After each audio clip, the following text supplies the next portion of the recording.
Really do appreciate the opportunity to be here. And I know it was a lot of last-minute logistics pulling together, and my credit goes to you guys for pulling it off, because I know it's tough, especially in the summer when everybody's so busy and everything else.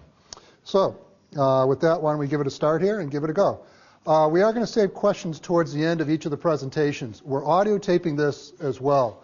And the plan is we'd like to put this up on the internet as a series of modules that other people can sit and go through this.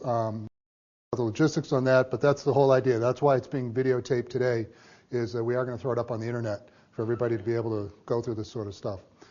So we will save questions to the end of each of the modules. You'll have an opportunity to ask them just so we can collect them a little bit better and videotape it.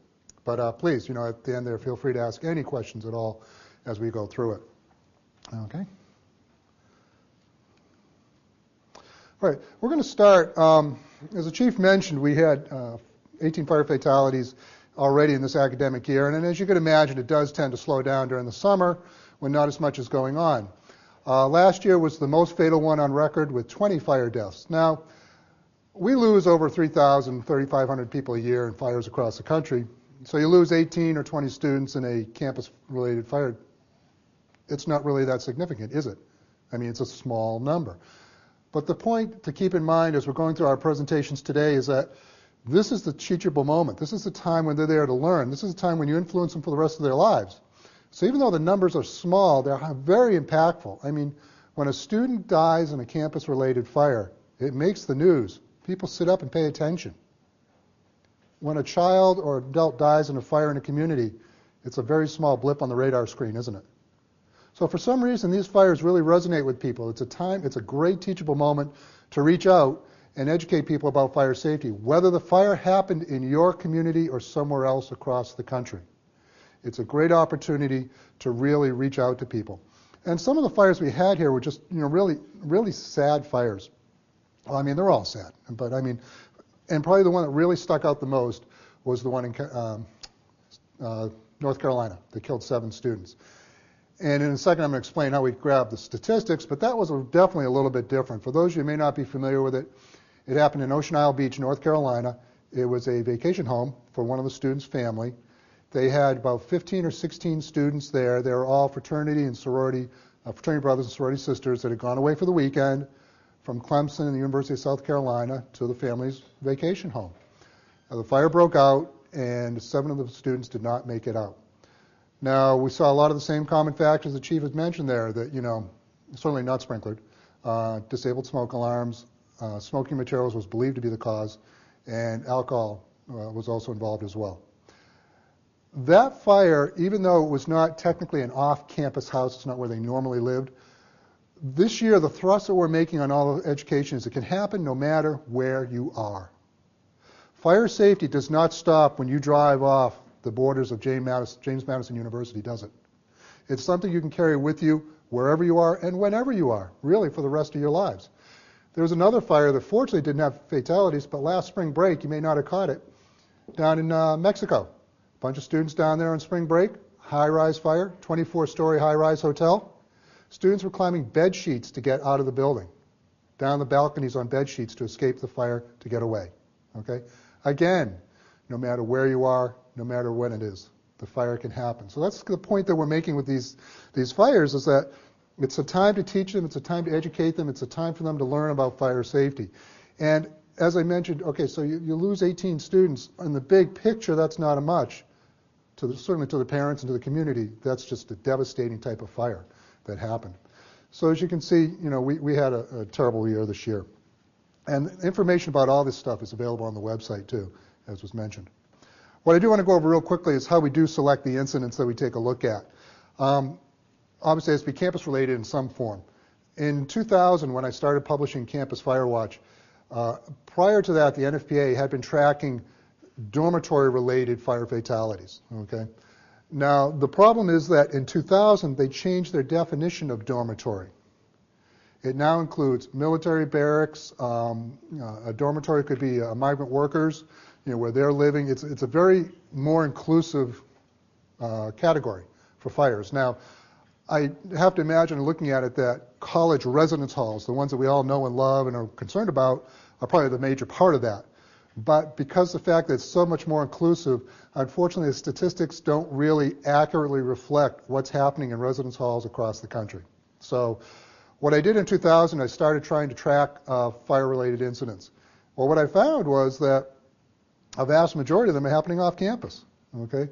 Well over 80% of the fire fatalities are happening in the off-campus environment where 2/3 of the students live. Okay? But as I mentioned, it does have to be campus-related in some way, shape, or form. So we do look at both on-campus and off-campus. Off-campus is a real tough nut to crack because nobody tracks that. I mean, when you fill out an NFIRS report, there's not a little checkbox that says, students or campus-related or anything like that. So it's really through the media is how I'm tracking this sort of stuff. Every day I'm on there. Google is a wonderful thing. You'll hear me saying Google over and over. Justin's sick and tired of hearing me talk about Google, but Google is a wonderful thing. They've got that free news clipping service where you just put in your keywords and it pops it up every day. And that's really how I'm finding that's how I'm finding all these incidents, besides word of mouth. I get a lot of word of mouth stuff too. People will drop me a note, send me an email, or something like that, letting me know that an incident did occur involving students. If anything, the fires are underreported. I feel comfortable that I'm catching the dormitory fatal fires. I feel comfortable I'm catching the fatal Greek fires. Certainly the off-campus fires, I think, are underreported because they don't always get reported as involving students. Also, when I look at these fires, the primary reason the student was in that occupancy was because of school, okay? And this became a little bit of a gray area this year. We've had 2 fires where there were students living at home but attending college full-time. So they're living in their parents' home, and a fire broke out, and they died. That's, again, one of those gray areas. I kind of struggled with that. Then finally I said, I'm going to include that because they had a chance to influence the outcome of that fire, or they had a chance to influence the fire protection in that home prior to the fire. So even though they're living at home with mom and dad, the knowledge that they learned at school could have influenced the level of protection in that house or the outcome of the fire. Again, a gray area. And this is really the first year it really popped up like that. I did have a previous fire, for example, in 2000. There was a fire at Berkeley where the parents were helping their daughter move into an off-campus home. They wound up staying there overnight. Fire broke out during the night and killed all 3. All right? We counted all 3 of those fatalities in there. So we do look at both family members and visitors that are there because of the student. Okay? The fire at Marshall University that happened last year that killed 9 people. 5 of those we counted as campus-related fire deaths. 3 of them were students at Marshall University. 2 of them were the brother and sister of a student that were visiting the night of the fire. And that was a particularly horrific one in that the students called their mom, said, what do we do? This place is on fire. What do we do? She heard them die on the phone. Okay? Now, I'll have to admit it's a little bit ghoulish, but the local television station ran that tape, and I listened to it. Okay? What a terrible thing. What a terrible, terrible thing. But again, those are the kind of fires that, yes, because those 2 people were there visiting their brother who was at college, we count those as part of the statistics as too. This is getting a little bit trickier too. We're getting the situation where, it's a part-time student. Do we count that or not? Right now, the criteria I'm using is they are a full-time student. But also, that brings up the thing, if students attending a community college part-time, does that mean that they don't get fire safety information? Well, of course not. They should, just like everybody else. But it's definitely a gray area. And later when we have a little bit of discussion, I'd be interested in your thoughts about how we should compile these statistics. And I can't even really call them statistics because they're not statistics. It's information that we're gathering. Because since it is done through the media, it's not definitive. It's not like NFIRS or something like that. Okay. As you can see, this is how we're looking over the years. As I mentioned, I started in 2000. The first year, 2000, was a partial year. We do it on an academic year. That's how I measure the fire fatalities on an academic year. So the clock starts ticking on August 1 and ends on July 31st, which seemed to be the most logical way to do it. And as I mentioned, it does tend to taper down during the summer. So you can see it's really kind of all over the map there in terms of fire fatalities each year. I don't think we can look at any trends. There are no trends that I think we can really identify out of that. If there's any sort of trend at all, you can look at the months that they occur. It used to be August, September, and April, May were the two fatal periods of time. And you can imagine why. August, September, they're all moving in. The weather's nice, it's time to party. April, May, they're moving out. The weather's nice, they're graduating. All right. The August, September has kind of gone away a little bit. April, May is still a high time, but the winter is starting to turn into, you can see February pops right up there as a very fatal period of time as well. Okay. Have not had the opportunity to really drill down and look at these more in depth. And part of the problem too is, as I mentioned, I am gathering this information through the media. So, we all know the media is right 100% of the time, right? We all know that. We've all been quoted, right on, haven't we, in the media? So I really do want to drill down and try to figure out, okay, what are some of the trends that we can look at? Because just as they were mentioning, statistics and data, boy, when you've got that, you can really address the problem and address the issue. What's really interesting is where they're occurring. Okay? Look at how it's just definitely clustered over the East Coast. The east side of the country. And the East Coast, really, is where a lot of it is occurring. Again, if I get a chance to drill down, we can take a look at it. Is that where most of the schools are? Is that where most of the student population is? Is it older buildings? What are the factors that contribute to such a clear delineation here? East of the Mississippi is where everybody's dying, and not out in the west. Is it because it's newer construction? Those are the things to be very interesting to take a look at and see if we can figure out. All the stuff's on the web too. All the stuff's on my website if you want to take a look at it. So as I mentioned, I look at three different areas: off-campus, on-campus or residence halls, and Greek housing. Okay. Now here's a tip for you. When you're talking to colleges and universities, it is not a dormitory. It is a residence hall. That kind of rubs them the wrong way a little bit. They've gone away from that. We house students in residence halls. Dormitories are for something else. Off-campus Greek, your typical fraternities and sororities are what we look at. And then your off-campus residential home. Okay. Over 2/3 of the students in the country live off-campus. That's where a vast majority of the students in the country live, is off-campus. All right. Some schools are really trying to encourage them to live more on campus. They're increasing the size of their residence halls because it's a revenue generator. But really, typically, you look at any college and university, and it's a concentric ring of, right around the college or university are a lot of the off-campus houses that the students live in. And I can guarantee in almost any town or city I go to, the condition of those buildings. You've all been in them, right? You all know what these look. You all lived in them. I remember back to my days in college, I lived in an off-campus house that was less than a mile from campus. It was tired then. I drive by it every day. It's really tired now, but it's still housing students. There are 5 of us living in there. It certainly was not sprinklered. We did have a smoke alarm in there. And because we all wanted our own rooms, we moved into like walk-in closets and things like that, ran extension cords in there, had candles. My roommate smoked, so he was smoking in that room. And the really embarrassing thing is I was on the fire department at the time. My kind of housing situation, though, is very typical of what was happening back then, and I'll bet it's very typical of what's happening today when it comes to off-campus housing. Also the numbers, large numbers of students being crammed in there to keep the rent down. But the fatalities, as I mentioned, the fatalities are clearly happening off campus. It's just where the numbers are. It's where most of the students are. Is less regulations out there. They can be freer, as the chief was alluding to. It's time to, you can party, you can drink. There's no restrictions on what you're doing. So clearly the fatalities are happening in the off-campus environment by far. Now that doesn't mean you diminish your efforts when it comes to educating students that are living in residence halls or educating students that are living in Greek, because that's when they're a captive audience. That's when you can really drill home the fire safety message before they get into that off-campus environment, and hopefully some of it will stick when they get there. Okay. Another interesting trend that I picked up on is that of what I call catastrophic multiple fatality fires. The threshold I developed for that was 3 deaths or more, is what I call a catastrophic multiple fatality fire. And what I found is that, a relatively small number of fires are killing a relatively large number of people. So about 18% of the fires are killing 40% of the victims.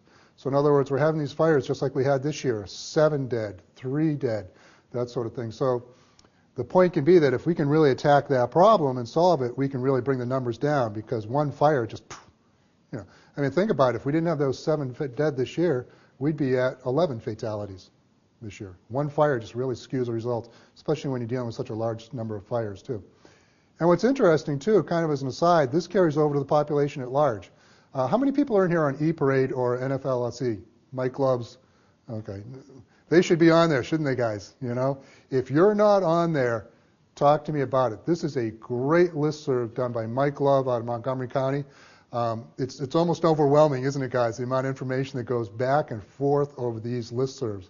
I find it one of the most powerful tools out there. Mike Love has just done a tremendous job of putting information out there on it. So I really encourage you to, talk to me later, and I can give you an idea on how to get onto it. It's called E-Parade. Great listserv. Well, some of the common threads that we found over the years and taking a look at them, and the first one's really the most frustrating one, missing or disabled smoke alarms, because so often when the students move in, there were smoke alarms in place. Okay? So prior to the fire, at some point in time, they chose to disable that smoke alarm. Either they tore it off the ceiling, they took the batteries out, they covered it with plastic and duct tape, whatever. They chose to disable it. Now, while the information I have doesn't really drill down as to the why, I can almost guarantee why it is.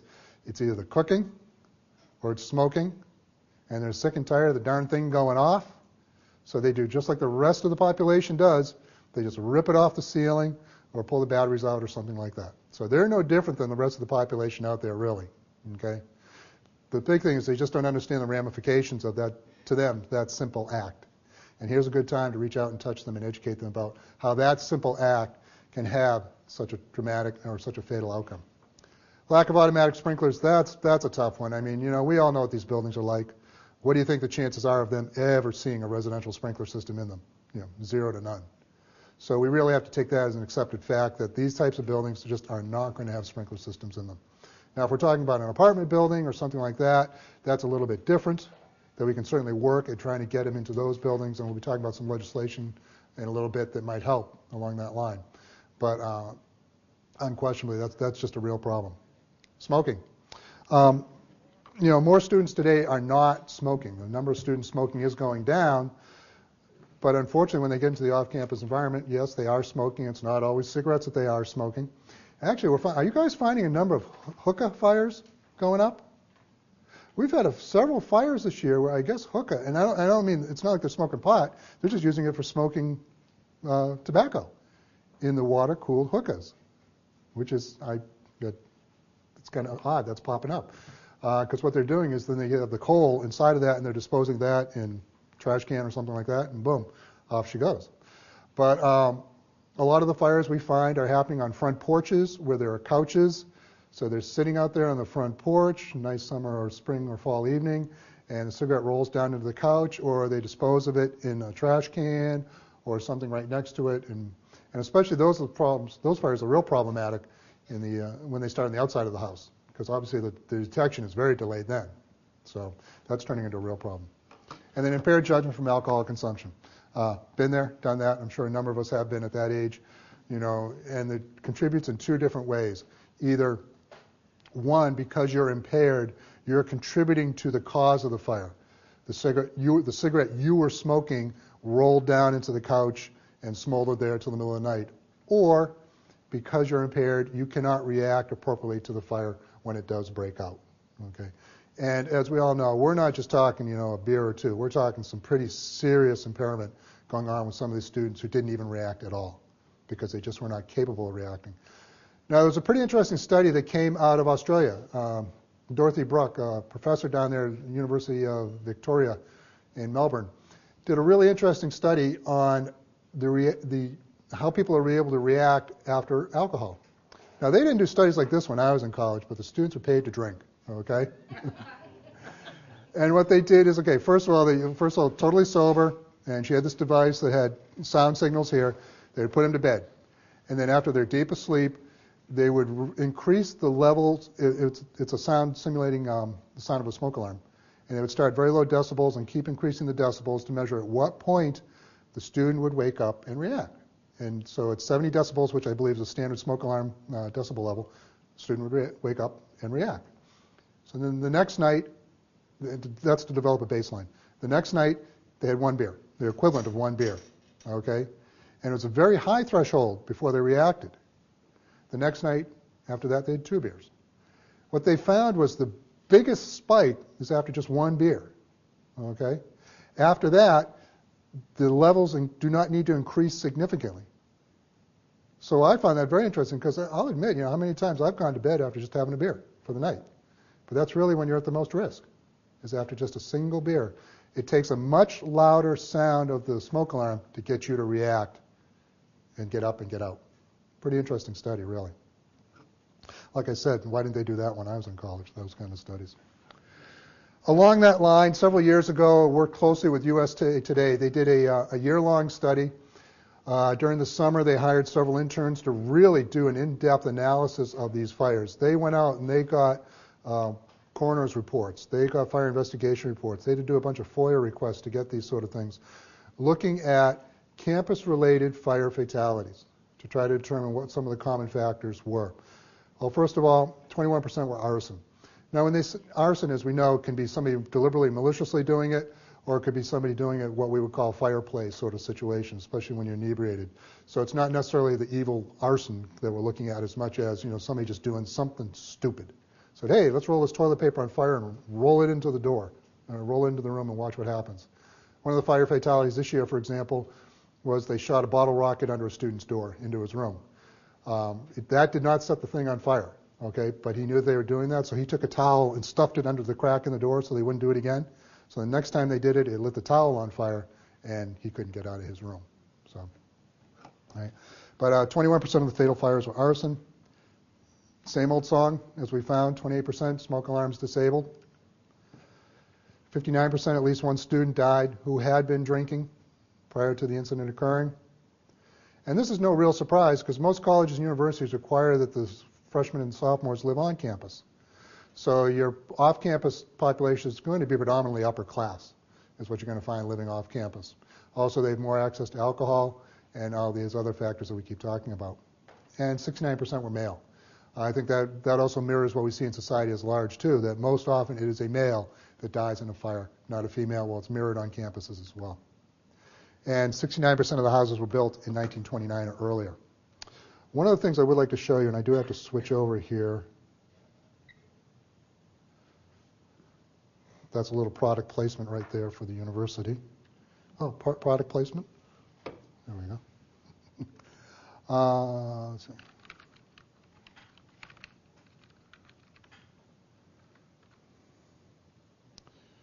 Oh, actually, no,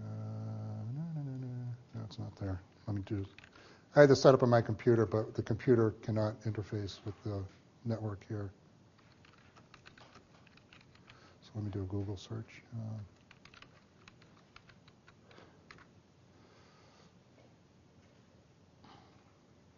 Oh, come on.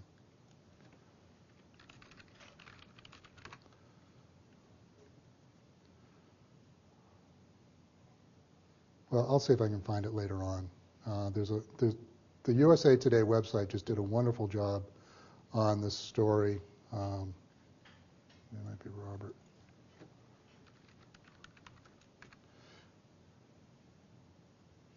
There we go.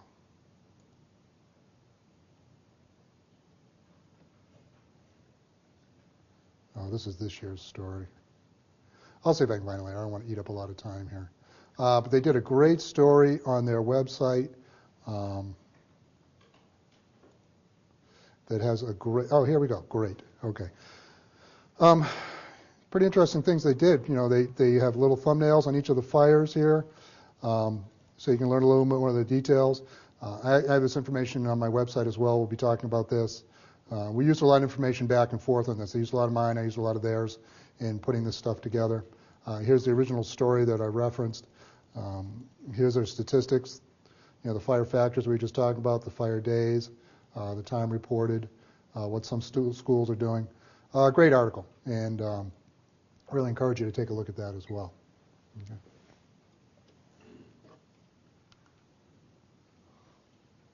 Now, as I mentioned, most of these fires happen off campus. The reaction we used to get from a number of schools is, well, so what? it's off campus. Off campus is not our responsibility. These are students, they're adults, they're living on their own. And that used to be kind of the attitude of schools towards a lot of things, not just fire, but a lot of things. Kind of what happens off campus is not our responsibility. These students are adults, responsible for their own behavior. Well, the point that I was making to schools is, yeah, it may be off campus. When you look at these headlines, it doesn't say, State College man dies in fire, okay? What it says is Penn State student dies in fire. So from a PR point of view, this doesn't make you look too good, ABC University. So they did start sitting up and paying a little bit more attention. And actually the pendulum is kind of swinging with a lot of schools in that direction that, okay, yes, they're realizing that even though the students are living off campus, we still do have a role in their behavior and in what they're doing. So they're starting to take more action and more involvement. And they're going so far as, they're doing judicial action now. For example, if you're caught doing something off campus and you get arrested by the local police, it may have ramifications on campus as well. They're taking action on campus in reaction to some of their activities and their events that are happening off campus. But from a PR point of view, this is the point that you can also make with administration is, yeah, they're your students and that's what the headline's going to look like. Do you want this kind of headline happening in your community? So. One of the things we're doing this year is Campus Fire Safety Month. This is the 4th year for Campus Fire Safety Month. Gets a little bit more formalized each year.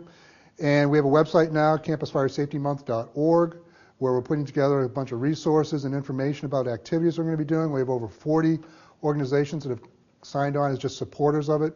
If any of your departments or your organizations want to become a supporter, it's an easy thing. It's just an online sort of form you can fill out and be listed here as a supporter. And it doesn't mean anything more than that yes, we support the idea of Campus Fire Safety Month. We're actually doing a kickoff on Capitol Hill on September 9th. We're working on putting together a contingent of students to come up there from University of North Carolina. And we'll have some parents up there, some advocates, and doing a whole bunch of other activities up on Capitol Hill to try to raise the awareness of Campus Fire Safety Month. And then afterwards, the students are going to spread out on Capitol Hill and do a little education and awareness with the aides, as the chief mentioned. The real key person is the aide, is the legislative assistant. Although, coincidentally, yesterday, we got on the shuttle at Dulles there and sit down, and Justin turns to me and says, anything you'd like to say to the senator? And there's Senator Bai from Indiana sitting right next to us. Small opportunities, you never know when it's going to happen. But the real key person is to get into the legislative assistant, because these guys have a full plate. And we didn't really talk to him too long. He was pretty tired. He was pretty tuckered. So you know that he's being nice and nodding and being polite, but he's thinking about bigger issues than what we're talking about.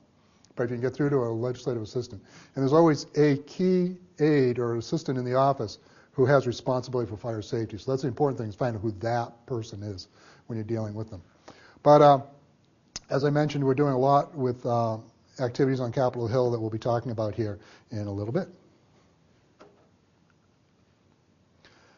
Some of the things, we got resolutions passed in the House and the Senate last year, designating September as Campus Fire Safety Month. I did a little bit of a faux pas, though. This is a civics lesson. Is that the resolution the language I gave them for the resolution designated September 2007 as Campus Fire Safety Month. But Congress is in session for 2 years, so they won't do it again for this year. So I should have just said September is Campus Fire Safety Month. So even though when you look at the resolution it says September 07, it really is in force for the duration of the Congress. So faux pas, won't do that again next year, I'll learn. But they did pass resolutions in both the House and the Senate recognizing September as Campus Fire Safety Month. We also, 4 years ago, I started by sending out letters signed by 18 parents who have lost children in campus fires to all the governors, asking them to do proclamations on the state level. First year we got 12 governors, which was pretty good, I thought, for the first time out of the gate that did it. Last year we got up to 31 governors that issued proclamations designating September as Campus Fire Safety Month. This year, I sent out the letters in January. It's kind of a boilerplate by now. Immediately, 9 governors, boom, right off the bat, signed proclamations and sent them back, which I was very pleased to see. So that's great, doing it. But always we get this real flurry come August. We'll get a flurry of them all of a sudden doing it in there. And yes, Virginia is one of them. thank you very much for your help on that. So, but we will get a flurry of them. But it's time for me to send out a little reminder to the governors just to do it and all that sort of stuff. It's a no-brainer for them. It's really a no-brainer to do that sort of thing. All this is, again, on the website. You'll see a map of the states that have issued proclamations. And if you click on the actual state itself, it'll bring up the proclamation. You can print it out and all that sort of stuff that's on our website. So in 2007, we did a launch out there. This is the first time we did a formal launch to Campus Fire Safety Month. We did it out at Kent State University in Ohio. It was co-sponsored by the Ohio Fire Safety Coalition, Kent State University, and Campus Firewatch. We did a series of education events on campus there. In that picture, you see Matthew Kuwatch in the blue shirt, Doug and Linda Turnbull, who were the parents of Julie Turnbull, who died in a terrible fire in Miami University in Ohio, the state fire marshal, and then just this guy that came in for the picture hanging on the side there. We burned, of course, the pinnacle was we burned a couple of mock-ups. Anybody done these mock-up burns on their campus? It's pretty darned effective. If you haven't, it's a pretty darned effective thing to do. The plans for these are on our website, and the next section we'll be doing all resources, so I'll show you where all this stuff is. But they're easy to build. They're cheap to build. You can build them for about $200 of materials. It's actually designed in such a way that they're modular. You can take them apart and reuse them next year. You can probably get about 2 or 3 burns out of them before they're just so, you can't. The contents inside is, now is the time actually, it might be a little bit past, to get the universities to save stuff for you. As they're cleaning out the residence halls, that's the time to get all the old books that the kids have thrown out, the clothing, the beat up furniture that they're going to throw out anyways. You just need a few screws in it to hold it together to use on this sort of stuff. It's a time to go, and during the summer it might be a good time too for you to go scavenging through the schools looking for this sort of stuff to put in there. And these burns are really great. One side sprinklered, one side unsprinkled, makes a really impactful demonstration on these sort of things. So they're easy to build. We'll be talking about that in a little bit later, about how you build these things and how you do them and just how to run them. But we had a day-long presentation out there. It went really well. And I work with 18 of the most wonderful people in the world, parents that have lost children, that have really dedicated themselves to trying to make sure that they never get that call at 2 in the morning telling their son or daughter's not coming home again, or really only coming home one more time. And the Turnbulls are just 2 wonderful people that have really dedicated themselves to becoming spokespeople and advocates for making the change that they would like to see happening across the country. That's what we did last year. As I mentioned, this year we're going to be up on Capitol Hill. We have 2 great congressional co-sponsors up there, Congressman Pascrell from New Jersey, who has introduced the Campus Fire Safety Right to Know Act and has been a long, strong advocate for campus fire safety. He had the Seton Hall fire in his district in 2000 that killed 3 students. So he has been relentless all these years in introducing legislation and getting it through. And this is the furthest we've made it this year. We'll be talking about that. Congresswoman Tubbs Jones from Ohio has also been a very strong advocate of campus fire safety and introduced a number of bills into legislation. We put together, as I mentioned, that list of organizations that have served as supporters of Campus Fire Safety Month. If you want to have your organization as well, let me know. We'd love to have you there. I kind of feel like a politician gathering supporters, for my campaign or something like that. But I just think it speaks volumes to have organizations like this really coming up and saying, yes, we agree with Campus Fire Safety Month. We support the mission and we support the cause. Okay, let's talk a little bit about legislation. Always my funnest topic of what's happening. If you look at our website, we list the bills that are related to campus fire safety as well as the members of Congress. I have a page for both the senators and the representatives. So you can take a look and see how they are. And this is a little bit out of date, so don't go by this. Don't go by what Evan By. No, don't. It's an old standard kind of slide. But if you look on our website, you can see how they have positioned themselves on various bills. Also has a link there where you can just contact them. So if you want to contact your senator or your representative, you can click on it and say, would you please support this bill or that bill and help us get it through Congress. Getting through Congress is a multi-year, multi-pronged, patient effort that you have to undertake that I learned. It does not happen quickly, that's for sure. Here's a good example. Campus Fire Safety Right to Know. This will, This doesn't mandate that schools do anything other than report. They do not have to do anything. They don't have to install sprinklers, smoke alarms. They don't have to do education. All they have to do is report what they are doing to the Secretary of Education. And it's kind of mirrored on the, what's the one for crime? Boy, the name escapes me right now. There's a companion bill for crime that they have to report. Clery Act, thank you very much, yes, Clery Act. Where they have to report crime statistics. Well, it's very similar to that, but also takes it that much further in that it's, they have to report how many fires they have, how much fire damage occurs, but also how many beds are protected by sprinklers, how many beds are protected by smoke alarms, how many hours of fire safety education they provide on campus, a whole wealth of information related to campus fire safety. The idea is that you get a snapshot of how a school is doing. So they can, a parent can take a look at this information and make a decision not only on athletics and academics, but also fire safety. In other words, putting it on the radar screen. This has been introduced every session of Congress since 2000, and this is clearly the furthest it has ever made it. It has passed both the House and the Senate as part of the College Education and Affordability Act. It's not a standalone bill. It's been embedded in another bill, which is very common in Congress. And now it is in conference committee. I'm getting a little nervous now, to be quite honest with you, because it's been in conference committee since February, I believe it is, where they iron out the differences between the House bill and the Senate bill. And it's not the fire safety component that's controversial. There are other parts that are controversial that they have not resolved the differences yet. And Congress is going to be taking their summer recess pretty soon, and then we're into the election. So I'm starting to get a little nervous, to be very honest with you. I had very high hopes. I thought, boy, it's done. It's just the final hurdle. Also, in addition to, one of the main people moving the College Affordability Act is Senator Kennedy, my senator, and as you're all aware, he's been now diagnosed with cancer. So, I'm not sure whether that's actually going to help it move along as a Kennedy piece of legislation, or that's just going to really slow it down. So, and there's really not much you can do. It's not like you can put pressure on when it's in conference committee. When it's on the floor, yeah, you can call up your senator, you can call up your congressman and say, please vote for this, pass this. When it's in conference committee, it's all negotiation.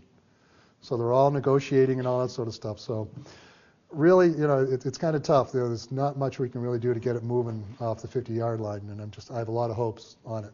But it's the furthest it has ever made it in all the years in Congress.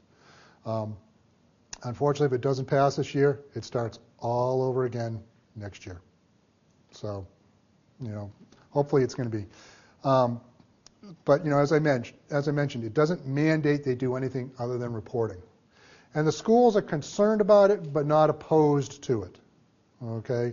They did raise some issues about, we're going to have to add staff on and all that sort of stuff, but that was just kind of a fallacious argument. To really help it get through, I was able to get a letter co-signed by 14 fire safety organizations that we sent to every single member of Congress, both the House and the Senate, all 535 members, asked them to support this legislation and move it through. Made phone calls, did emails. That's where we used a teachable moment too. Boy, if a fire happened in Ohio, let the legislative assistant for that state know. Gee, a fire happened in Ohio, campus related and all that sort of stuff. As long as you can make it personal to them, it's important to them. So we're using that teachable moment as much as we can to really help drive this legislation and get it through. And the congressional record. Okay, you all read the congressional record on a daily basis, right? Okay, it's the first thing you do when you log on in the morning. But also we did get it listed in the congressional record in recognition of these organizations that, yes, thank you for the support and all that sort of stuff. So it was a nice little pat in the back that we were able to do for these organizations that did come out and lend their support to what we were doing.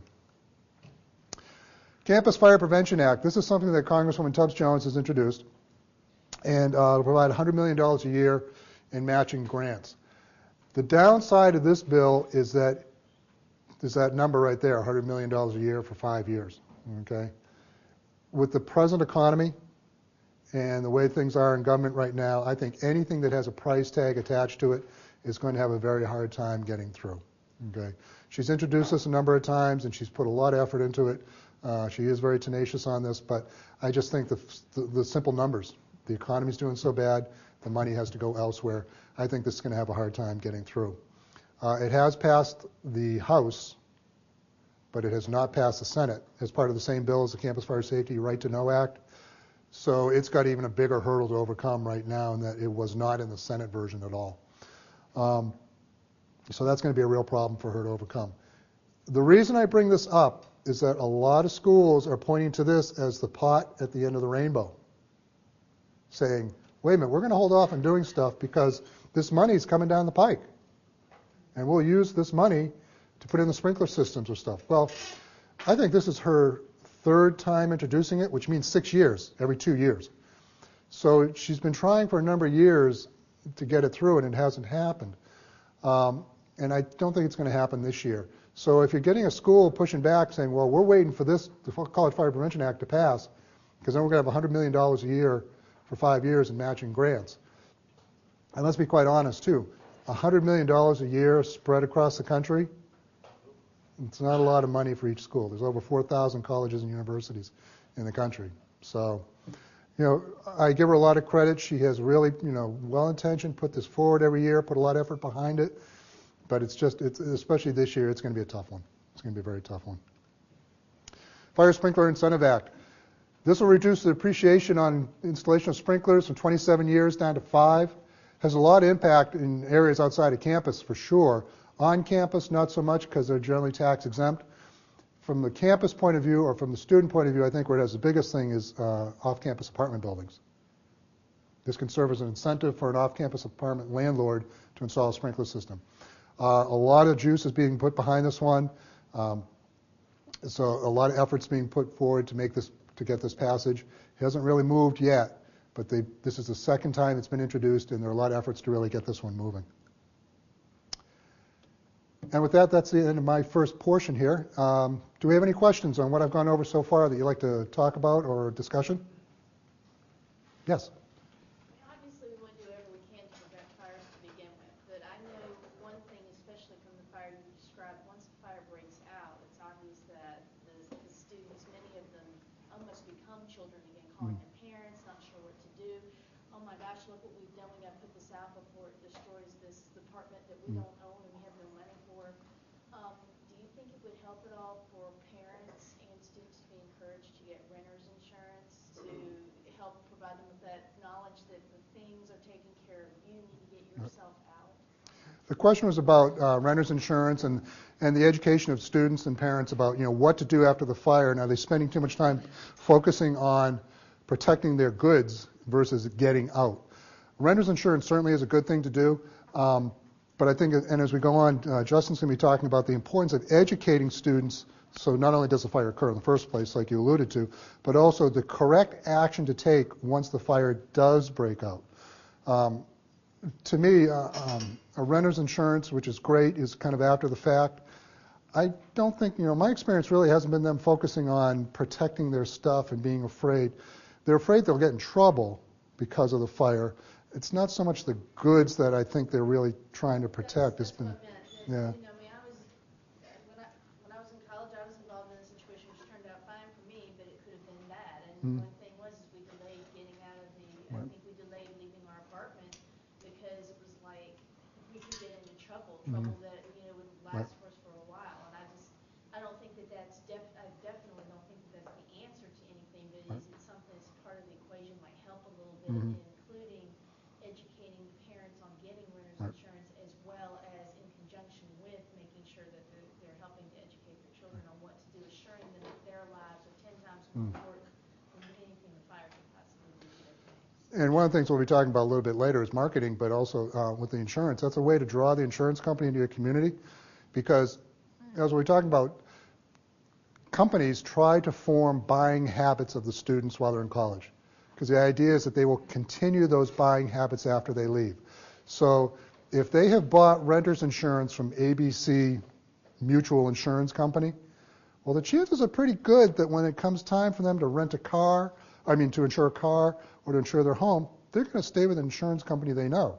So here's a way to build a bond with somebody that might support financially your campus fire safety efforts if you include renter's insurance as part of that education. You can bring in the insurance company to help support it because they know that, that once Ed Camo graduates, chances are better he'll stay with my insurance company when he becomes a productive paying member of society sort of thing. So it's a good linkage to build at this level. It is. Yes, sir. Has there been any research or have you looked into any kind of standard curriculum for what entering freshmen might get in RA training or fire and life safety training as they come to a university, or as what they get year after year as they progress through the system? Question was whether they get, there's any sort of standard curriculum or training that students would get when they first enter it, or is RA training. And it's coincidental that you mentioned that, because that's exactly what Justin's going to be talking about, is that very thing. We've developed a program to do just that, provide standardized training. Because the main reason I started Campus Firewatch is that there were some schools doing really great stuff, other schools doing not so great, and there wasn't a lot of sharing of information. So over the years since then, we've come up with that information exchange to really help share those great ideas and give these resources to schools, and that's exactly what Justin's going to be talking about in the next segment. So, yes, ma'am. There are certain things that are required when somebody signs a lease. Mm-hmm. Would it be helpful to contact the state real estate board and ask if, especially in college communities, that the fire component education, at least key points, Mm-hmm. checklist, home safety checklist, be included in that lease agreement, that they actually have to sign that they received that information? The question was whether, developing a standard lease agreement that includes fire safety, where the students have to go through and actually go through a checklist, get information about fire safety, get confirmed. I think it's a great idea. Several of the larger realtor organizations have talked to me about doing just that, coming up with a standardized curriculum or an online web component where when they sign the lease, they sit there in the office and go through a quickie, fire safety thing, something along the lines. I think it's a great idea. It's another one of those things to do. So, hey, would you like to take on the... But I think it's a wonderful idea. I think it really is. Whether how effective it is or not, you don't know, but at least you've put it on their radar screen. And also keep in mind too, you know who the co-signer on a lot of these leases are? The parents. The parents. A lot of times students, especially the first time out, can't get a lease without a co-signer on it. So if the parent sees that, they may go, oh, wait a minute, that's right. So, yeah. Has there been anything in reference to looking into like approved housing where the individual colleges know the different housing areas that are out there, and if they follow the certain guidelines, like maybe if they have sprinkler systems or smoke alarms or whatever the circumstance, that's something that they could come up with? The question was about approved housing, listings of approved housing. The college would have a list, say, okay, this is approved housing, it meets certain standards, it's been inspected. A number of schools have done that, and while that's on the surface might seem like a good idea, the trouble is it doesn't get to the problem children. It doesn't get the... Housing is so tight around campuses that after a while students will live anywhere. And while they may look at this in the beginning, and and that's great, and it encourages landlords to do that, most landlords don't have to do that because they know they're going to fill up. They know that no matter what they charge, if they've got a house that's right on the edge of campus, they know that they're going to fill that thing, And so unfortunately it doesn't hit, like I said, the problem children and that sort of stuff. It's not to say don't do it, but that's not, if a landlord's on that list, he's not one of your concerns. It's the rat hole that's cramming 10 kids in there. That's where the fires happen. That's where the deaths occur, unfortunately. Yes. I think one way of treating all the kids, you were talking about, the part-time students, full-time students. We don't have any universities or colleges in our area, but what we target are the senior class High school. members, Yep. and we follow up with letters to the parents and information to the parents. So it's prior to, so no matter where they go from here, Yep. they get initial information, which they're going to get more later on, hopefully. But since we don't have that ability because we have no colleges or universities, we have the high school students in their senior class. Yeah, hitting the high school seniors is a great avenue. And really, some of the information Justin's going to be talking about is very apropos for bringing it down to the high school level. It's not just college freshmen, sophomore, all that sort of stuff. And you're hitting the nail right on the head. It's a great time to hit them. Every community has a high school. Not every community has a college and university, but every community has a high school. And it's a great educational component to do. That's great. Yeah. I think is that the landlords that do have sprinkler systems and everything, the fire department can come in and inspect those to be sure that they're working. The ones that don't have anything, the fire department has no right to go in there unless someone invites them in. What we've done in Charlottesville is, since the city claimed they didn't have the wherewithal to inspect buildings around the university, we offered to donate money to them to pay for an inspector who would in fact go around and look at the things that we're in. So, because we legally can't go in and inspect them. Right. Fire department can't go in, but the community building inspector can, and then can call the fire department in or the fire marshal in to sort of inspect things, you know, beyond their sort of fire safety issues. And we do get reports from them in terms of what they found, and then we can target those sorts of places for education. But the legal system sort of makes it really difficult for us to deal with these off-campus things, because we can't take it upon ourselves to go out and do anything. So you have to try to find a way around the system in some way. He's talking about the off-campus, having the legal authority to go in and inspect the off-campus. Well, one community did that I thought was a great idea is State College, Pennsylvania. On the roads leading into town, in the week that everybody's moving in, they put up those big signboards. It said, for free home fire inspection of your student's house, call, and they had their phone number down there.